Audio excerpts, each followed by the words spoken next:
I've lost over 160 pounds naturally, and I've kept it off for 8 years and counting.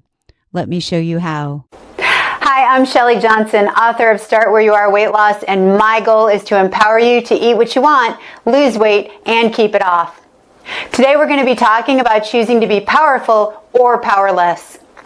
All the links to everything mentioned in this video can be found in the description box below. Make sure you stick around to the end, and I'll share 3 tips to help you along your weight loss journey. Food only has the power you give it. I used to be afraid of food. For decades, I was afraid to eat sugar or flour because I was told by somebody in authority that it was a trigger. Just like a gun, you know, pull that trigger and there's no going back. And there's me completely out of control again. I wholeheartedly believed them because I thought they knew more than I did. And so I believed that once I got triggered, I had no control over my body or my mind.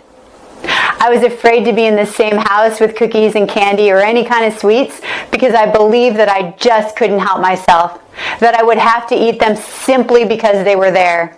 I was afraid to eat anything or be around food because I believed I was helpless against this immense pull that food had on me and powerless to resist it, and that I would end up binging even if I just had one bite. I also believed that I just couldn't stop myself because food had all the power and I had none. But food only has the power that you give it. Food is just an object. Now I'm not afraid of food at all because I know that food is just an object.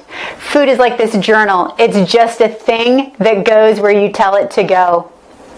Food has no emotional component at all except for what you give it. Food doesn't feel happy or sad or angry or frustrated. Food isn't in charge of how you feel either. Whatever feelings you're giving to food are simply your choice, and you can always choose differently. Food has no power either except for what you give it. It can't make you do anything. It can't order you around. It can't make you feel less than. It can't make you eat it. It can't give you strength or courage or a belief in yourself or anything else you might think that it can do. Food simply has no connotations at all except for what you give it. So if you aren't happy with your relationship with food, then I say kindly change what power you give it. Come on. You burrow. You always have choices. Whatever you do with your life is your choice. Sure, it's true that sometimes you don't have great choices, but you always have choices. And it's your job to make the best choices you can for yourself with the information you have available to you at the time. You get to choose what you put in your body and when and how much. Unless someone's force-feeding you, that's a choice that's always squarely up to you. You also get to choose what you give your power to. Will you give your power to somebody else, or to a substance like food, or to a behavior like an eating disorder, or to anything else?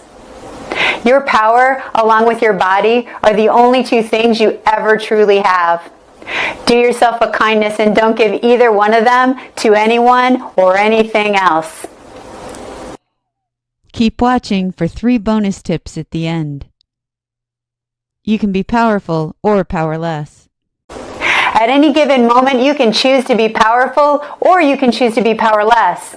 The thing is, though, you can't be both at the same time, so you have to choose. If you choose powerless, then you choose to sit around and wait for somebody else to come fix it. Or maybe you slide into self-pity, or perhaps you get to playing the victim. And all those things will do is stick you fast and keep you stuck for as long as you believe you're powerless. If you believe you're powerless against food, then you keep yourself stuck in a cycle where you believe food has all the control and you have none.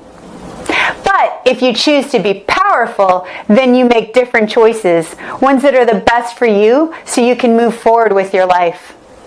If you believe you have power over food, then you decide what foods go into your body and how much and when on your own terms. If you believe you have power over food, then you no longer live in fear of food. The only way to get your power back. The only way to get your power back is to take it. So take it back. If you've given your power to someone else or to something else, including food, you can take it back anytime you choose to. You might tell yourself you're stuck. You might believe that wholeheartedly. You might live out the story that you are helpless and at the mercy of whatever is around you. You might even argue against your ability to be in control of your own life. But here's the truth. You are powerful because you are the authority in your own life, and you get to choose how you want to live it. So choose to give food the only power it has, which is fuel for your body, and that's it. Weight loss tip number 1. Tip number 1, remember that you create your life with every choice you make. So if you're not happy where you are right now, all you have to do is choose differently. Weight loss tip number 2. Tip number 2, if you're not comfortable in your body or at ease with your relationship with food, all you have to do is make different choices in your life. Weight loss tip number 3. Tip number 3, if you believe you're powerless against food, then all you have to do to free yourself is simply change your mind. Start where you are. Weight loss can help you choose to be powerful. It can also help you eat what you want, lose weight, and keep it off. Just remember, every mistake is simply a brand new chance to do it better the next time.